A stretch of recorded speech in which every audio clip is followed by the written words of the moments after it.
형제자매 여러분, 나는 율법을 아는 사람들에게 말을 합니다. 율법은 사람이 살아있는 동안에만 그 사람을 지배한다는 것을 알지 못합니까? 결혼한 여자는 그 남편이 살아있는 동안에는 법으로 남편에게 매여 있으나 남편이 죽으면 남편의 법에서 풀려납니다. 그러므로 남편이 살아있는 동안에 그 여자가 다른 남자에게로 가면 그 여자는 간음한 여자라는 말을 듣게 됩니다. 그러나 남편이 죽으면 그 법에서 해방되는 것이므로 다른 남자에게로 갈지라도 간음한 여자가 되지 않습니다. 나의 형제자매 여러분, 그러므로 여러분도 그리스도의 몸으로 말미암아 율법에 대해서는 죽임을 당했습니다. 그래서 여러분은 다른 분, 곧 죽은 사람들 가운데서 살아나신 그분에게 속하게 되었습니다. 그것은 우리가 하나님을 위하여 열매를 맺게 하기 위함입니다. 이전에 우리가 육신을 따라 살 때에는 율법으로 말미암아 일어나는 죄의 욕정이 우리 몸의 지체 안에서 작용해서 죽음에 이르는 열매를 맺었습니다. 그러나 지금은 우리를 올가맸던 것에 대하여 죽어서 율법에서 풀려났습니다. 그래서 우리는 문자에 얽매인 낡은 정신으로 하나님을 섬기지 않고 성령이 주시는 새 정신으로 하나님을 섬깁니다. 아멘. 우리 곁에 분들과 한번 인사를 나누면 좋겠습니다. 주님이 사랑하십니다. 우리 곁에 분들과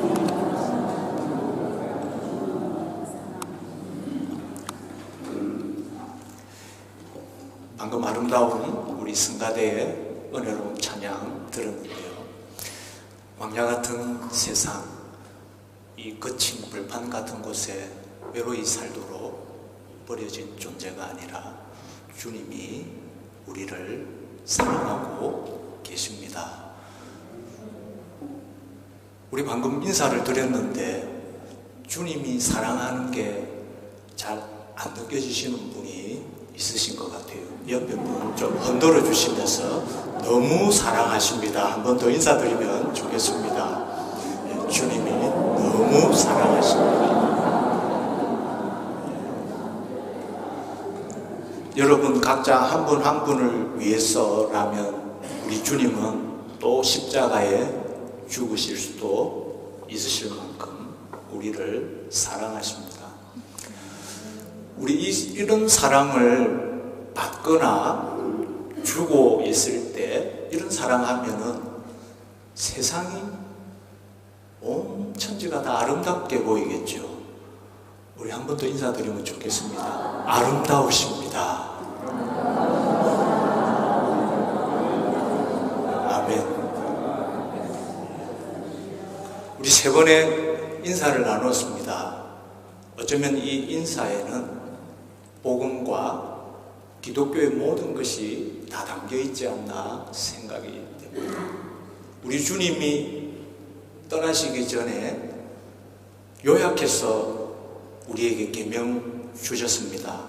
내가 너희를 사랑한 것 같이 너희도 서로 사랑하라. 하나님의 사랑을 받으면은 하나님이 어떤 분인지 우리도 알게 될 것입니다. 올해도 어김없이 악한 자든 의인이든 하나님은 여름을 우리에게 이 계절을 보내주셨습니다.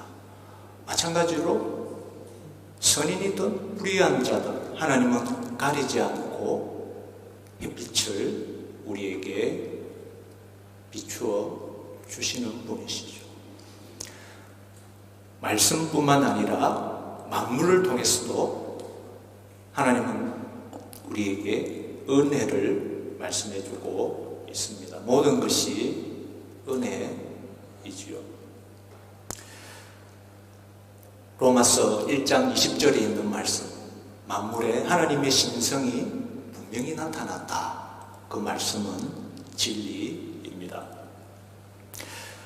하나님은 어떻게 죄인과 원수에게도 그처럼 변함없이 다정하고 친절하게 대할 수 있으실까요? 어떻게 그런 마음이 드실 수가 있을까요? 어떻게 우리는 그런 새 부대로 그런 마음을 가지고 살아갈 수 있을까요? 사람의 힘으로는 할 수 없는 이 일을 예수 그리스도를 통하셔서 이루어 주셨죠. 십자가에서.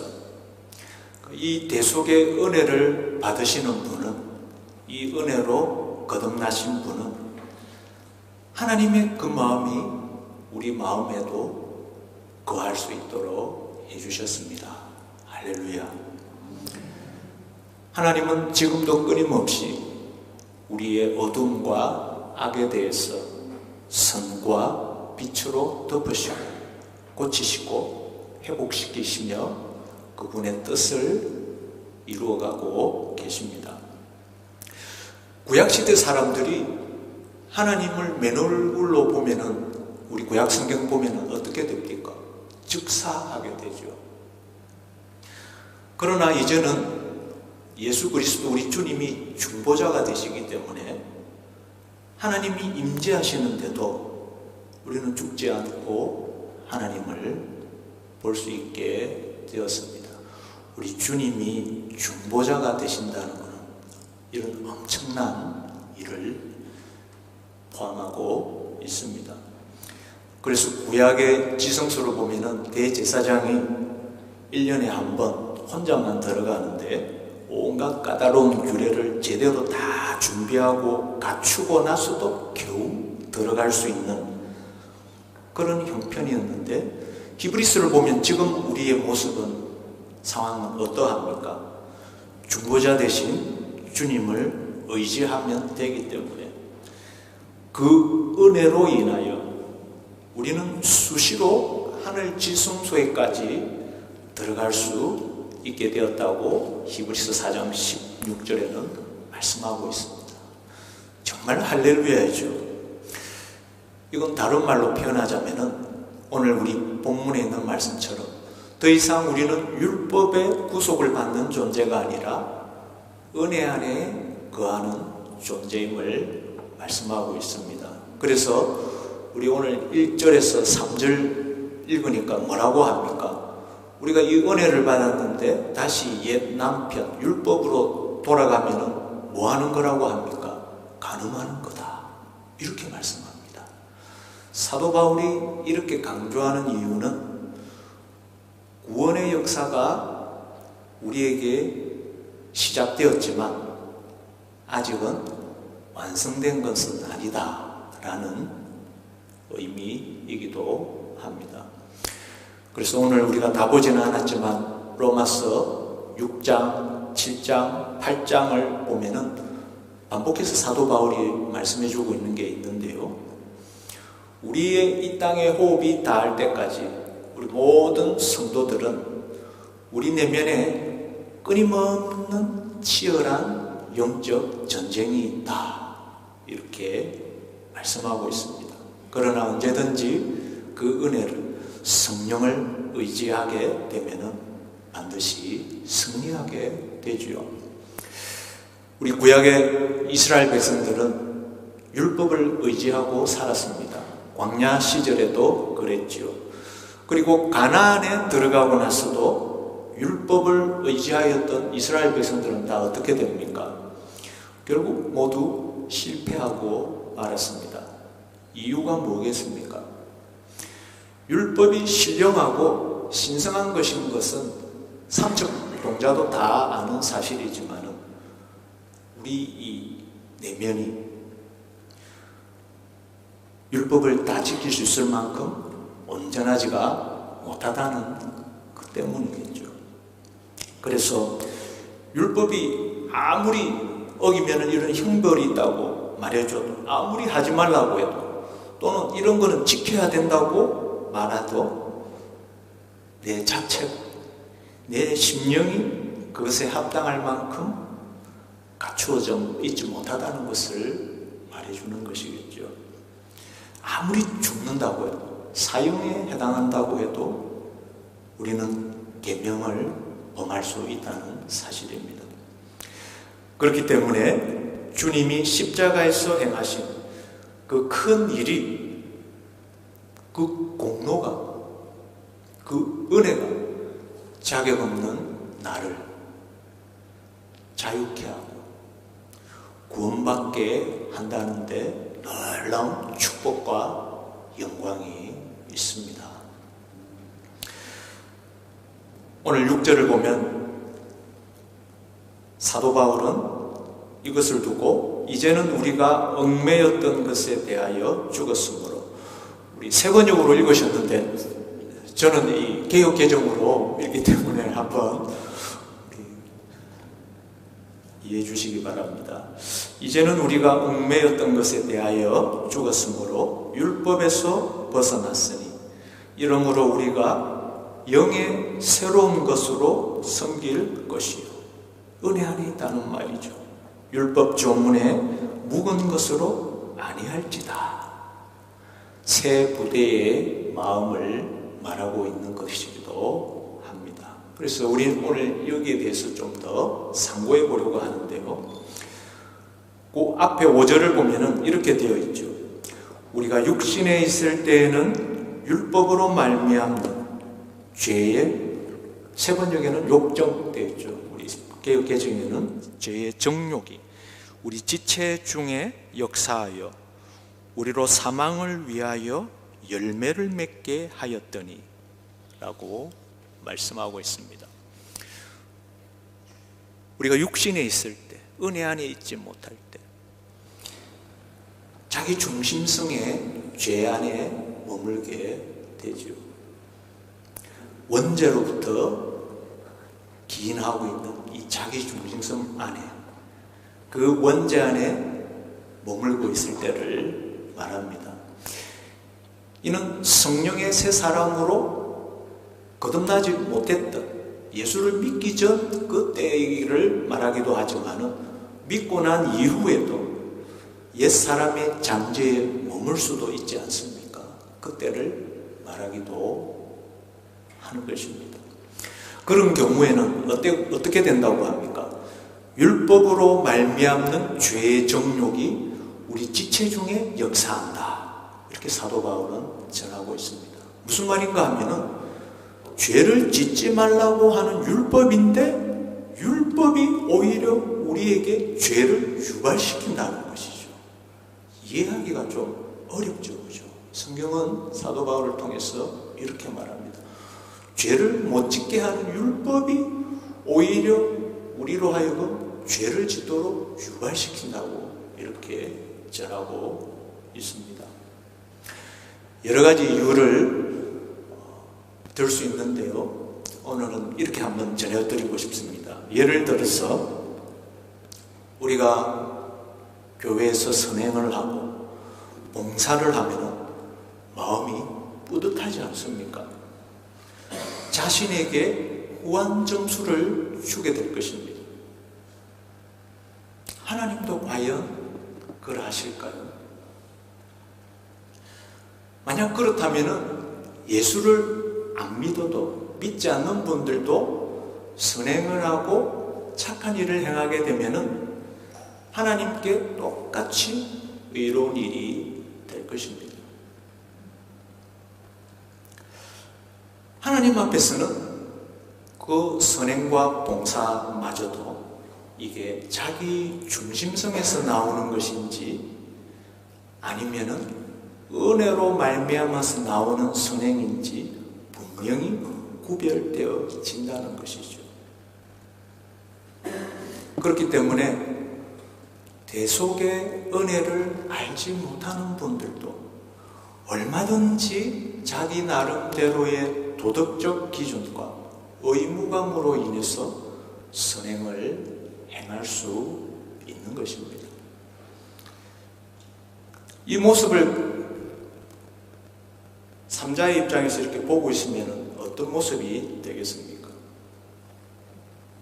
하나님을 알지 못하는 자들이 자기 힘으로 구원을 이루려고 하는 그런 모습이 되겠지요. 유도들의 모습일 것입니다. 하나님은 엄연히 살아계셔서 있는데 옆에 딱 세워두고 자기 마음대로 구원을 얻으려고 하는 그 길로 갈 수가 있겠죠. 만왕의 왕이신 하나님이 엄연히 살아계신데 하나님을 무시하고 자기 식대로 의로워지려고 하는 모습이 될 것입니다. 그러니까 하나님께 심각하게 부당한 것이죠. 잘못된 것이고 하나님이 모욕감을 느끼실 수도 있을 것입니다. 예수님이 계실 때 서기관과 바리새인들이 심한 질책을 받지 않습니까? 그런 율법주의적인 모습이 되는 것이죠. 율법주의적인 그런 행함은 결국 그 저 밑에 동기는 하나님과 그분의 선하심을 의지하고 있지 않습니다. 자신의 종교적인 성과, 도덕적인 성과, 자기 의를 의지를 하고 있는 것이겠죠. 그런 상태에서 성경을 볼 수도 있고 예배를 할 수도 있고 기도를 드릴 수도 있습니다.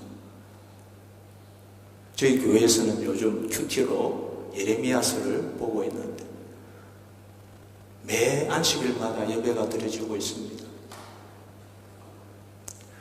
절기를 다 지키고 그렇게 기도하고 하나님의 이름을 부르지만은 하나님은 싫어하시죠.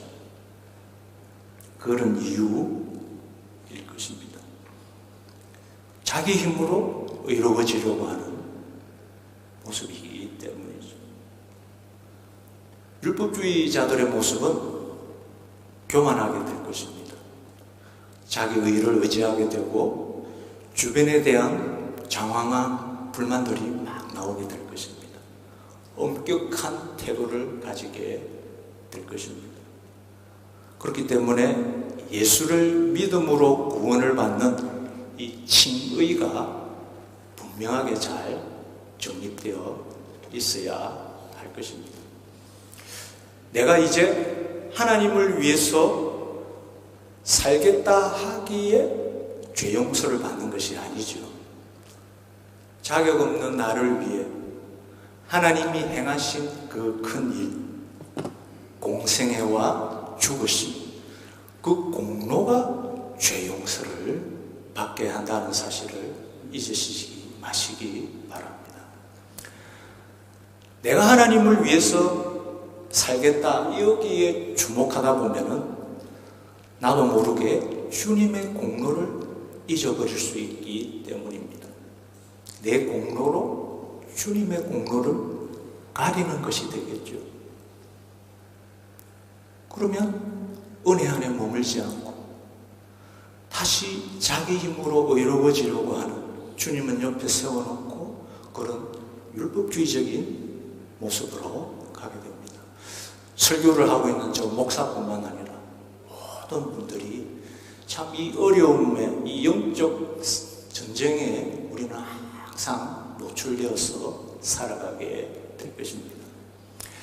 이처럼 우리가 읽었던 이 5절의 의미에는 자격 없는 자가 받게 되는 그 대속의 은혜 안에 머물지 않고 내가 열심히 율법을 지켜서 의로워지려는 그 삶, 그것은 주님께 불경이 되는 율법주의적으로 흐르게 됨을 시사하고 있기도 합니다.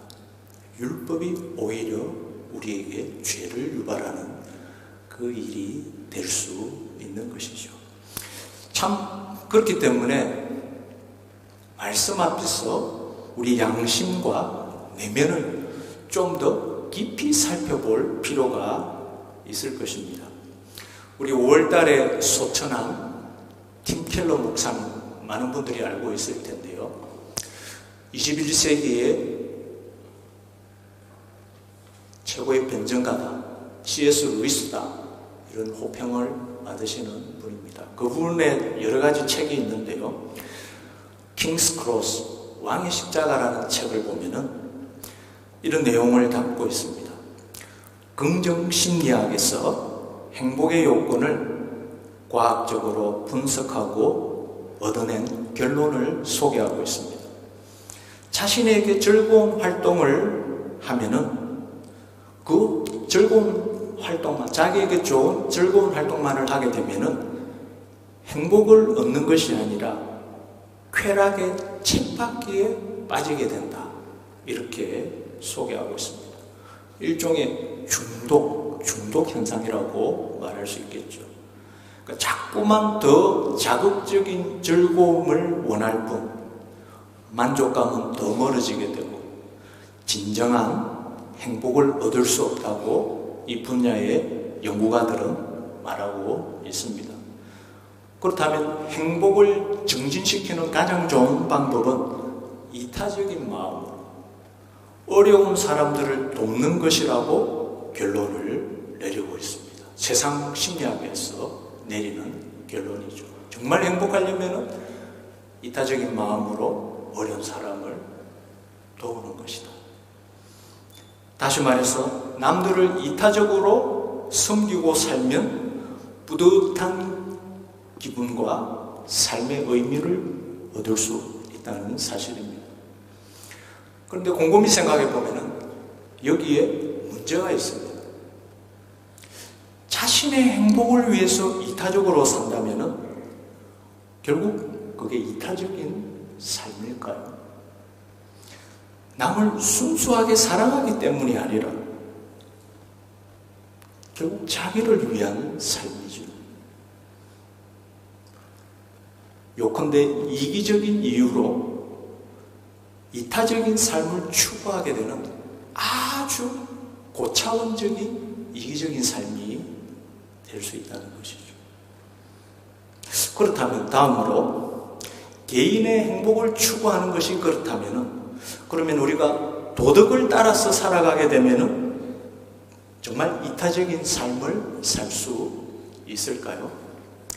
그 팀켈러 목사님의 같은 책에서 생명윤리학자 피터 싱어가 억만장자들이 기부해야 하는 이유, 이런 제목으로 쓴 글을 소개하고 있는데요.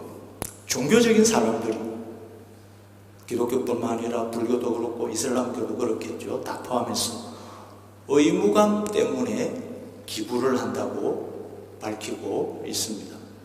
왜냐하면 기부를 하면은 하나님께 복을 받을 것 같고 천국에 갈 수 있다고 믿기 때문이라는 것이죠. 그렇다면은 천국에 가기 위해서 가난한 사람들을 돕는 그 삶은 조금 앞에서 보았던 세상의 긍정 심리학이 주장하는 것과 똑같은 모순을 안게 될 것입니다. 이기적인 깊은 동기에서 이타적인 삶을 사는 것이기 때문이죠. 이는 바리새인들이 자기 힘으로 구원을 얻으려는 모습과 같을 것입니다. 그러니까 영원한 유익을 위해서 이타적인 삶을 추구하는 그것이 이기적인 동기에서 나올 수 있다는 것입니다. 진정으로 이타적인 삶이 아니죠. 하나님을 의지하는 것이 아닌 것입니다. 다시 말해서 우리가 대속의 은혜 안에 머물지 않으면 자기 힘으로 구원을 이루려는 이교도의 모습으로 흘러갈 수 있다는 말이죠. 그들은 나름대로 자기 신에게 치성을 들였어요. 정성과 헌신을 다해서 자신들이 원하는 것을 얻고 싶어 합니다. 구원과 천국까지도 자기가 얻어내려고 하죠. 하나님과 그분의 선하심을 의지하고 있는 것이 아닌 것이죠. 신앙은, 우리가 믿는 기독교 신앙은 내가 그렇게 정성과 헌신을 했으니까 나에게 보상하겠지, 이런 식은 뭔가 하나님하고 거래하려는 이런 모습이 담겨 있겠죠. 하나님을 컨트롤을 해보려고 하는, 그게 우리 기독교의 신앙이 아니라 하나님이시기에 섬기고 사랑하는 것입니다. 주님이 베푸신 그 은혜에 자발적으로 나오는 사랑인 것이죠. 우리가 믿는 구원은 자기를 위해서 사는 차원하고는 전혀 관계없는 세계이죠.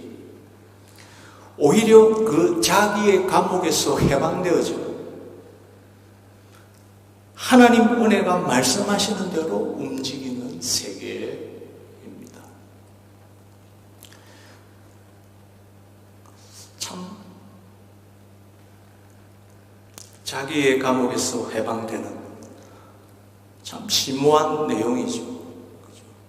이 광활한 우주에 홀로 던져져 버린 것 같은 그런 우리의 실존 안에서 사람들은 근원적으로 두려움을 갖고 있을 것입니다. 그러니까 자기 힘으로 살아내야 되는 것이죠. 누가 우리를 도와줍니까?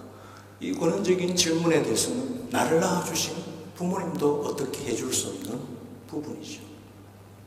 하나님 사랑 아니면은 이 버려짐에서 나아올 수 있는 사람은 아무도 없을 것입니다. 십자가는 그렇기 때문에 우리 주님이 우리 대신 하나님으로부터 버려지는 자리까지 감당하여 주신 사랑이죠. 무슨 말이겠습니까? 원죄로부터 내 힘으로 살아갈 수밖에 없는 그 자기 중심성이 1도 없는 상태입니다. 자기 중심성이 완전히 죽은 십자가에 못 박힌 자리죠. 자기를 챙기려는 자기 중심성이 한 점도 거기는 없습니다. 내가 주님과 연합하여 온전히 하나가 되는 자리이죠. 우리 출애굽기 32장 32절을 보면은 금송아지 사건 때문에 하나님이 진노하셔가지고 이스라엘 백성들을 전부 진멸하시려고 하니까 모세가 어떻게 기도를 드립니까? 하나님, 이 백성을 제발 살려주십시오. 저를 대신 생명책에서 지워버리십시오. 지옥에 보내버리십시오. 그리고 이들은 살려주십시오. 이런 기도를 하죠. 신약에서는 로마서 9장 3절에 사도 바울이 똑같은 기도를 합니다. 동족이 이 하나님을 모르고 자기 힘으로 구원을 이루려는 그 모습들에 다 빠져 있으니까 너무 안타까워가지고 하나님, 차라리 저를 지옥 가게 하십시오. 저를 버리시고 내 동족을 살려주십시오. 엄청난 사랑의 고백이죠. 이런 기도는 부모 자식 간에도 이런 기도하기 어려울 것입니다. 나는 지옥불에 영원한 세월, 100년도 한계가 끝나는 게 아니라 영원한 세월 지옥불에서 불타는 그 고통을 받아도 좋으니까 내 부모님, 내 자식은 구원해 주십시오. 드리기 쉽지 않은 기도일 것입니다. 정말 자기 중심성이 1도 없는 사랑입니다. 왜냐하면 그런 사랑을 매일 공급받기 때문이죠. 모세도 그렇고 사도 바울, 더 이상 이 광활한 우주, 광야같이 더 넓은 외로운 이 거친들의 버려진 존재가 아닌 것이죠. 내가 너를 사랑한다. 십자가에서 다시 죽을 수 있을 만큼. 모세와 사도 바울이 그런 기도를 드릴 수 있는 이유는 이 사랑을 매일 공급받고 있기 때문입니다. 저와 여러분 중에서도 매일 아침에 일어나면서부터 하나님이 나를 사랑하시지, 내가 더 이상 버려진 존재가 아니지, 이것만 붙들고 있어도 엄청난 평안과 능력을 보존하고 살아갈 수 있을 것입니다. 우리 마음이 새 포도주, 다시 말해서 자기가 조금도 없는 그 은혜를 담을 수 있는 새 부대가 되어서 살아가면 매일 하나님의 사랑을 먹지 않고서는 불가능할 것입니다. 왜냐하면 그 사랑은 대속의 은혜 안에 있을 때만 알 수 있고 또 그 안에 머물 수 있기 때문이죠. 예수님을 믿는다고 하지만 우리는 오늘도 내일도 죄를 범하게 될 것입니다. 설교하는 목사도 마찬가지죠. 내가 과거에 예수를 믿고 세례를 받았으니까 오늘과 내일의 내 죄 용서가 알아서 처리되겠지? 그런 기독교는 없습니다. 그런 신앙과 경건 생활은 있을 수가 없는 것입니다. 우리는 매일 자기 중심적인 원죄는 말할 것도 없고 또 하나님을 내 힘과 몸과 뜻을 다하여 사랑하라는, 내 이웃을 너 몸처럼 사랑하라는 이 하나님의 법을 순종함에 있어서 부족함이 얼마나 많습니까? 우리 웨스트민스터 대요리문답 24번, 소요리문답 14번을 보면 죄에 대해서 정의를 하고 있습니다. 하나님의 법을 순종하는 데 있어서 부족한 것이 죄라고 정의되어 있습니다. 우리는 날마다 자범죄도 이렇게 범하게 되죠.